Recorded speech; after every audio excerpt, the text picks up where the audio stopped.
Olá para todos, sejam muito bem-vindos à nossa aula de Direito Penal, parte especial. Aula esta na qual nós estudaremos os crimes em espécie do Código Penal. A parte especial é aquela que traz a lista de tipos penais que consubstanciam cada uma das normas incriminadoras do nosso sistema punitivo. O Código começa no artigo 121 com os chamados crimes contra a vida e organizando os tipos penais a partir do bem jurídico protegido. O Código caminha pelos crimes de lesão corporal, pelos crimes contra a liberdade, contra a honra, pelos crimes também contra o patrimônio, depois a dignidade sexual, a administração pública, enfim, até o final do nosso código. Nós temos centenas de normas incriminadoras que são importantes para os mais variados concursos. Todo concurso que cai direito penal normalmente costuma privilegiar a parte especial como objeto de cobrança. Ora cobrando a lei em si e o seu conteúdo literal, ora cobrando uma ou outra classificação doutrinária acerca das normas incriminadoras, ou ainda algum entendimento jurisprudencial acerca da matéria. E com certeza a jurisprudência é muito mais importante no estudo da parte especial do que no próprio estudo da parte geral, na teoria da norma ou teoria do crime.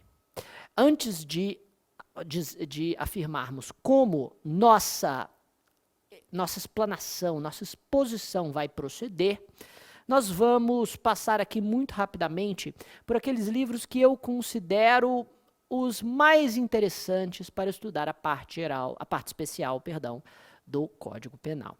Primeiramente, recomendo o Rogério Greco com seu curso de Direito Penal, parte especial, volume 2 e 3 da editora Ímpetus.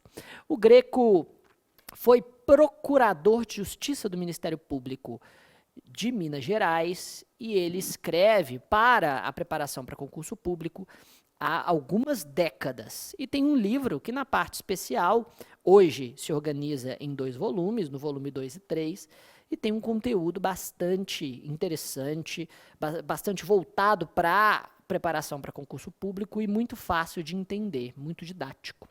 César Roberto Bittencourt é minha segunda recomendação com seu Tratado de Direito Penal, volumes 2 a 5. Olha, eu gosto do Bittencourt como e reconheço que ele é um dos mais prestigiados acadêmicos em direito penal da contemporaneidade. Mas eu reconheço que a parte especial dele é dividida em muitos volumes. E talvez seja apenas interessante para quem realmente gosta bastante do direito penal ou gosta do autor, claro. E com certeza ele te oferece uma preparação bastante completa e academicamente profunda, embora ele não se pretenda ser tão didático quanto o Greco. Kleber Masson, com seu curso de Direito Penal, da editora Método, com volumes 2 e 3, também trazendo um compêndio de parte especial em 2 volumes, assim como Rogério Greco. Kleber Masson é promotor de justiça do Ministério Público de São Paulo, uma das estrelas na preparação para concurso público no Brasil, e com certeza a maioria já ouviu falar dele. Vitor Eduardo Rios Gonçalves, com o seu Direito Penal Esquematizado, parte especial. Vejam, Vitor Eduardo Rios Gonçalves e Rogério Sanches Cunha provavelmente serão os mais didáticos dos livros que eu sugiro aqui na recomendação bibliográfica. O Vitor Eduardo Rios Gonçalves foi aquele que escrevia as sinopses jurídicas, que eram famosíssimas na época em que eu fazia graduação em Direito. Sua parte especial de Direito Penal, da linha Direito Penal Esquematizado, da editora Saraiva, é, com toda certeza, um dos livros de parte especial mais didáticos e objetivos para a preparação para concurso público hoje. Eu diria que talvez seja o livro, digamos, mais resumido, objetivo, mas ao mesmo tempo de boa qualidade que eu tenho aqui nessa lista. As sinopses jurídicas foram e muito qualificadas para que esse livro pudesse chegar ao público, e só por isso eu recomendo. Finalmente, Rogério Sanches Cunha tem o seu Manual de Direito Penal e no volume 2 reúne a parte especial em um único volume. E Rogério Sanches Cunha tem também uma escrita bastante interessante, ele também é promotor de justiça do Ministério Público de São Paulo e escreve de forma bem didática e voltada para a preparação para concursos públicos. E, finalmente, Luiz Regis Prado, com seu curso de Direito Penal Brasileiro, parte especial, também tem a parte especial em um só volume, todos esses três têm em um só volume. O Luiz Regis Prado vou confessar, a minha parte especial favorita, mas eu reconheço que o livro dele, além de ter uma certa pegada acadêmica, normalmente custa um pouco mais do que os outros também. Mas, estudando por ele, você não ficará na mão. Professor, tudo bem, mas não tem aí, eu tenho infelizmente muito pouco tempo para estudar, não tem aí uma forma talvez até mais objetiva e didática para se estudar a parte especial, que não por livros de doutrina. Eu sei que você é um acadêmico de coração, mas, olha, eu reconheço que o estudo da parte especial pode ser eficaz através de códigos comentados. A parte geral não dá para estudar por códigos comentados, não, mas a parte especial sim.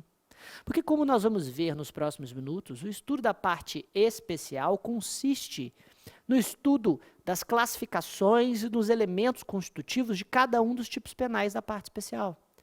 Então, o que constitui o homicídio, qual é o seu verbo núcleo, a sua tipicidade objetiva e subjetiva, seu sujeito ativo e passivo, seu momento de consumação, sua ação penal, sua competência, e quais são as questões jurisprudenciais acerca de cada uma das suas normas qualificadoras. É isso que cai nas provas.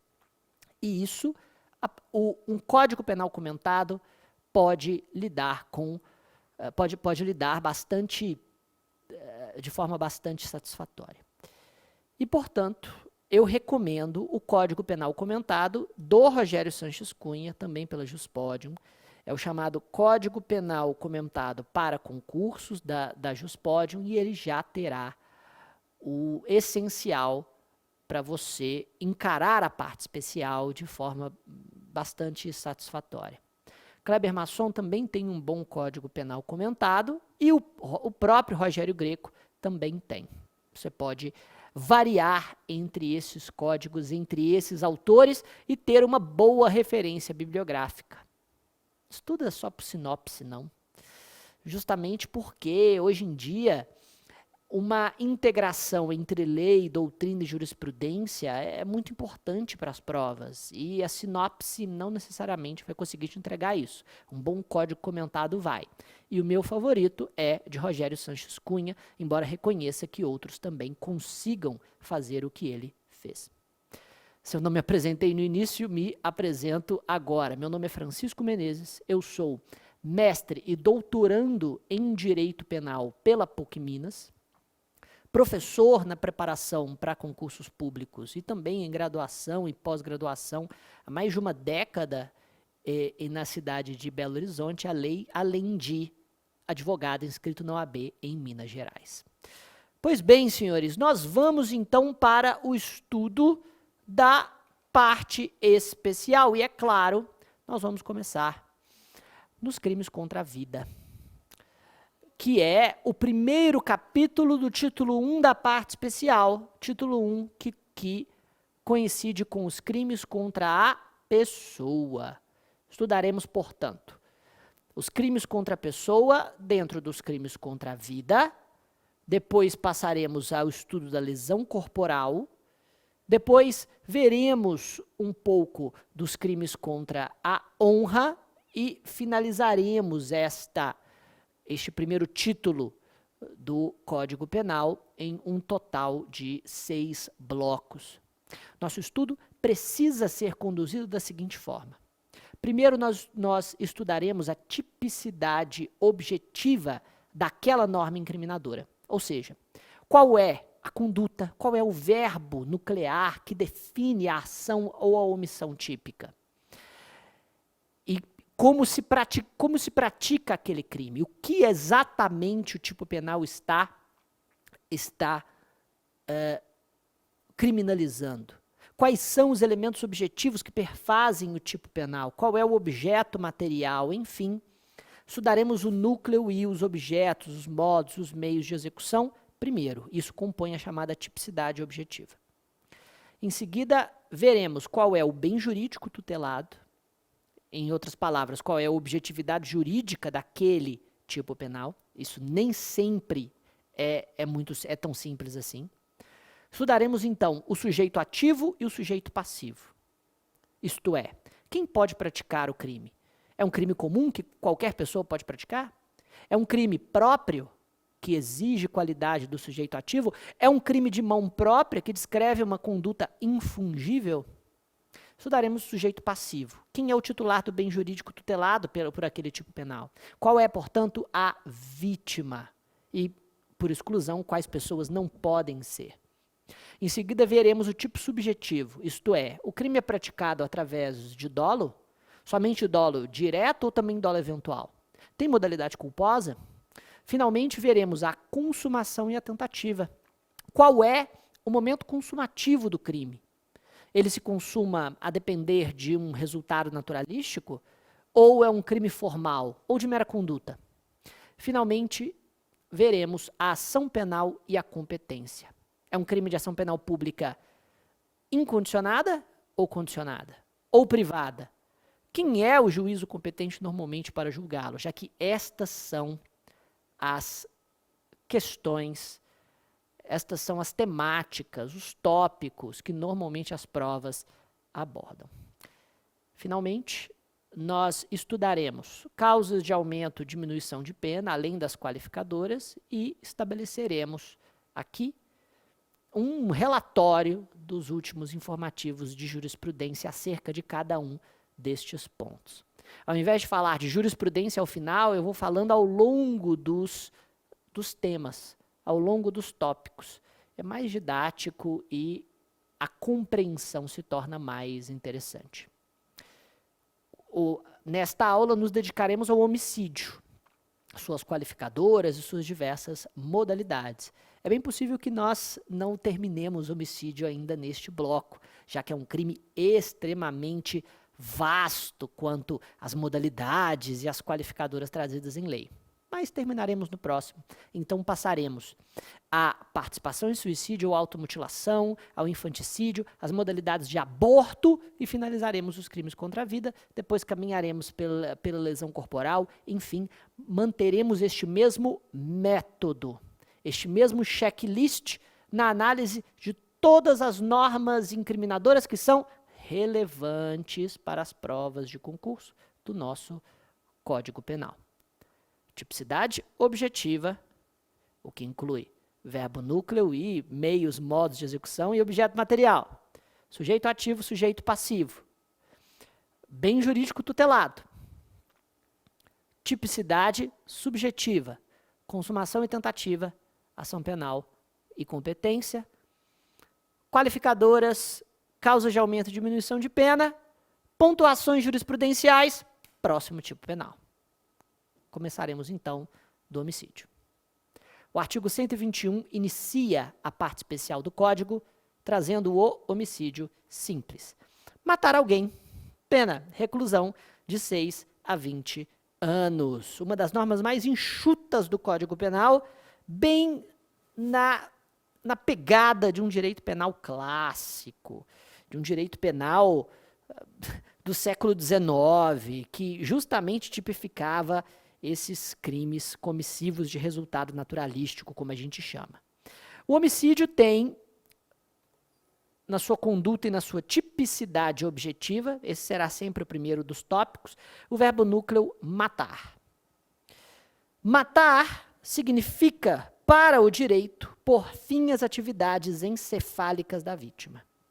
Ou seja, O verbo nucleomatar, que significa, obviamente, tirar a vida, tem o seu resultado naturalístico e o seu momento determinado pela Lei de Transplantes de Órgãos, que é a Lei 9434 de 97. Nós utilizamos aqui aquilo que nós chamamos de interpretação lógico-sistemática, ou seja, presumimos que o ordenamento jurídico é um todo harmônico que não pode entrar em contradição. Logo, se a Lei de Transplante de Órgãos afirma, no seu artigo 3º, que a morte encefálica permite a retirada dos órgãos, juridicamente, este momento, este evento, este fato, serve como critério para determinarmos a morte em direito penal e também o sentido do verbo nucleomatar. Matar significa pôr fim às atividades encefálicas por qualquer meio. É um crime, portanto, que em sua tipicidade objetiva, em seu meio ou modo de execução, pode ser praticado de forma livre. Significa que a lei não traz uma forma vinculada para a prática do homicídio. Qualquer forma é possível, sejam por meios físicos, químicos, biológicos, diretos, indiretos. Vamos perceber, entretanto, que embora o homicídio seja um crime praticado de forma livre, existem diversos meios que os qualificam, existem também modos que qualificam o homicídio. E quando chegarmos no homicídio qualificado, eu vou falando sobre a diferença entre meio e modo. Eu poderia fazer isso no início do primeiro bloco, mas a aula ficaria muito enfadonha se eu dissesse o significado de cada um desses institutos, o que é o sujeito ativo. Nós vamos expor estes conceitos conforme eles forem surgindo na exposição. Falando disso, então, quais são qual é o bem jurídico tutelado no homicídio? É sempre o nosso segundo ponto. O bem jurídico tutelado é a vida humana extrauterina, iniciada com o princípio do parto. O homicídio está nos crimes contra a vida, mas é importante dizer que o Código Penal acaba dividindo a proteção à vida em duas grandes categorias.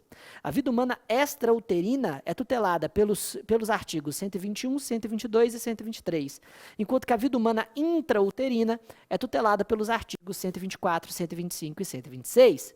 O que separa, portanto, o homicídio do aborto é o início do parto. A partir do início do parto, aquele sujeito nascente já é considerado para o direito penal uma vida humana extrauterina.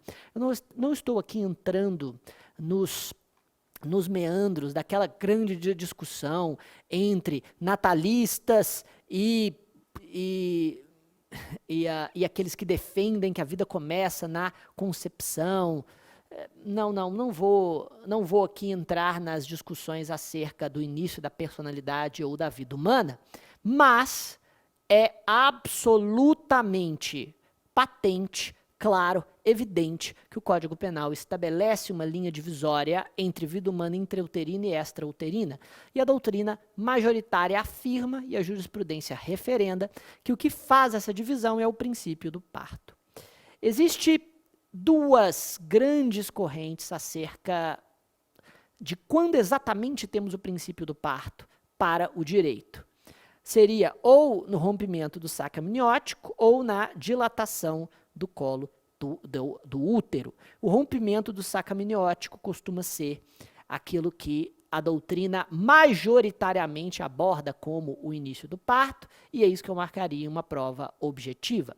Normalmente a expressão início do parto aparece na questão. Se o parto já se iniciou, não importa, eu quero que você entenda isso, se o parto já iniciou, não importa se a criança já saiu da mãe pelo canal vaginal ou através de uma cesariana. Matar aquele bebê, mesmo que ele ainda não tenha saído completamente, é homicídio, contando que o parto tenha se iniciado. Se o parto não tiver se iniciado, mesmo que a mãe já esteja com 9 meses de gestação, haverá aborto para quem mata o feto. A linha divisória, portanto, entre aborto e homicídio, entre vida humana intrauterina e extrauterina como bem jurídico tutelado, é o princípio do parto. e o parto começa com o rompimento do saco amniótico, segundo entendimento majoritário. Fechado? Por isso que quando utilizam a expressão homicídio intrauterino, e essa expressão é contraproducente, né? É só feita para confundir, homicídio intrauterino não se confunde com aborto. O aborto é aquele que é a destruição da vida humana intrauterina antes do início do parto. E o tal do homicídio intrauterino seria o crime de homicídio praticado contra o feto que está nascendo, porque o parto já se iniciou. Se há início do parto, há homicídio, com a morte do bebê. Se não há início do parto, existe aborto, com a morte do feto. Para o direito penal, ambos os crimes são de forma livre. Nós vamos chegar em aborto e falarmos sobre todos os seus elementos constitutivos.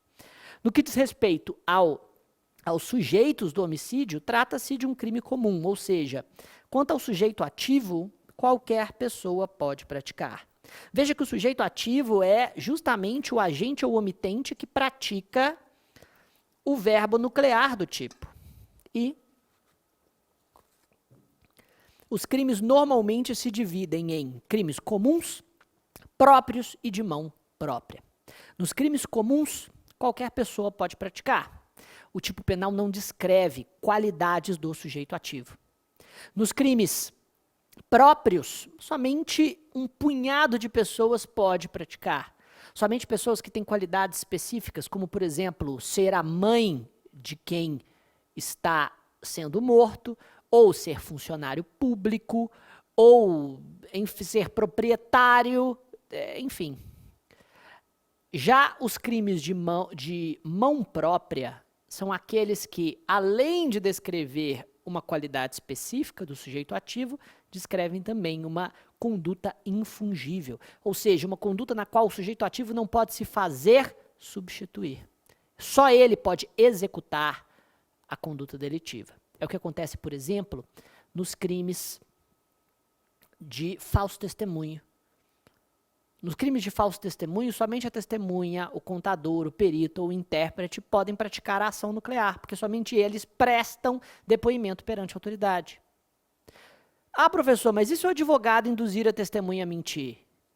Se isso acontecer, vejam que interessante. O advogado pode ser partícipe do crime. Ele não pode ser coautor. A diferença, portanto, entre os crimes próprios e os crimes de mão própria restam no fato de que, nos crimes próprios, cabe tanto coautoria quanto participação. E nos crimes de mão própria, apenas participação. Só isso. A maioria dos crimes da parte especial, como nós vamos ver, são comuns. Não exige nenhuma qualidade do sujeito ativo e qualquer pessoa pode praticar. Quanto ao sujeito passivo, trata-se também de crime comum, qualquer pessoa pode ser vítima, contanto que já tenham o início do parto. Se presidente da República, Senado, presidente da Câmara, do Senado ou do Supremo, pode incidir o artigo 29 da Lei 7.170 de 83, embora a motivação política ainda deva estar presente no contexto. Finalmente, o tipo subjetivo, o homicídio é um crime praticado via de regra a título de dolo.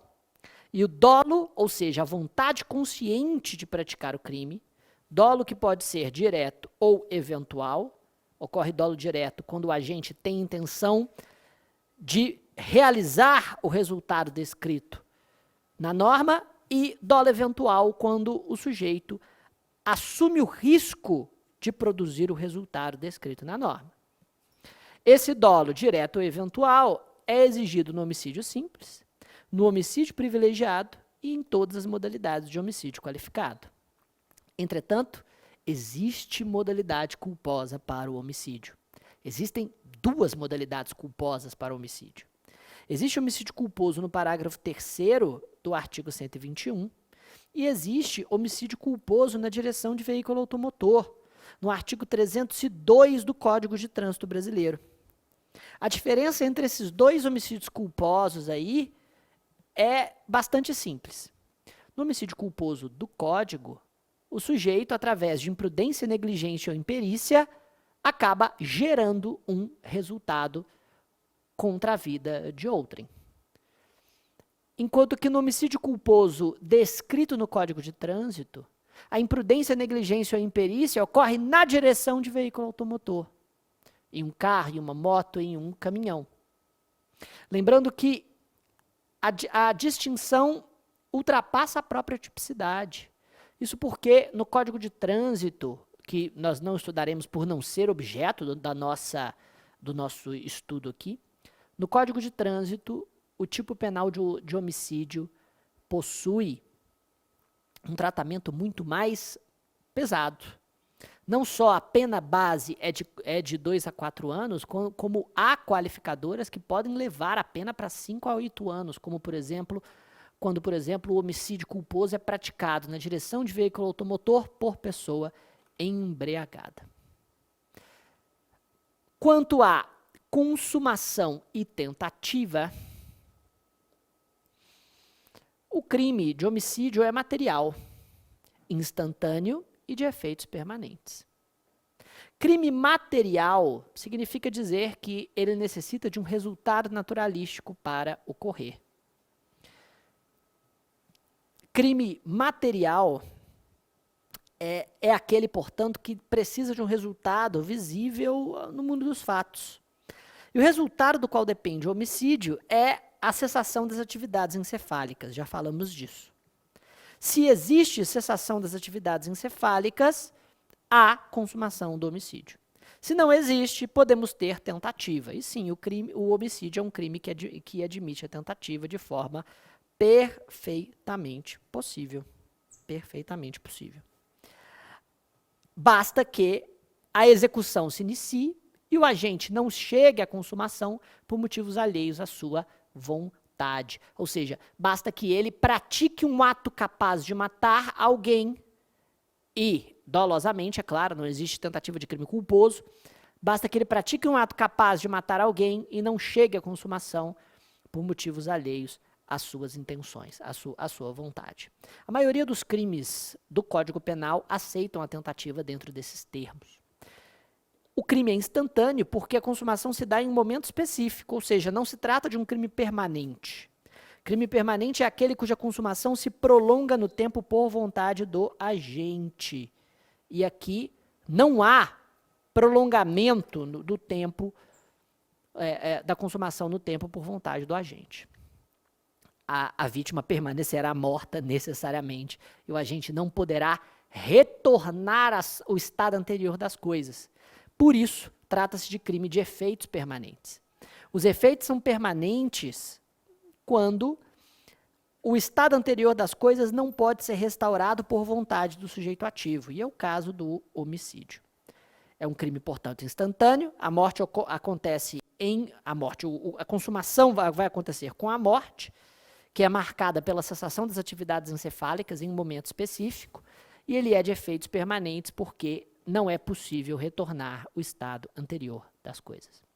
Quanto à ação penal e à competência, a ação penal é pública incondicionada em todas as modalidades, ou seja, é o Ministério Público, na figura do promotor de justiça, que deve ajuizar a ação penal através da sua petição inicial, que é a denúncia. E ela é incondicionada no sentido de que o Ministério Público não tem nenhuma necessidade de representação de algum parente da vítima. Pelo contrário, o MP deve mover a ação penal se houver materialidade e indícios suficientes de autoria para tal. A competência é do tribunal do júri nas modalidades dolosas e do juiz singular nas modalidades culposas, já que o tribunal do júri é o órgão do judiciário que, segundo a própria Constituição, julga os crimes dolosos contra a vida, que são muitos dos que nós vamos estudar aqui. No próximo bloco, nós cuidaremos das modalidades de homicídio privilegiado e de homicídio qualificado. E aqui tem muita discussão jurisprudencial interessante, como, por exemplo, a natureza do feminicídio enquanto qualificadora objetiva ou subjetiva. E mais, responderemos justamente as indagações acerca da compatibilidade entre qualificadoras e privilegiadoras do homicídio e veremos uma novidade do dia 30 de abril de 2021, que foi relativa novidade, não é? Que foi aquela, que é a mais nova qualificadora do homicídio referente ao emprego de arma de fogo de uso restrito ou proibido.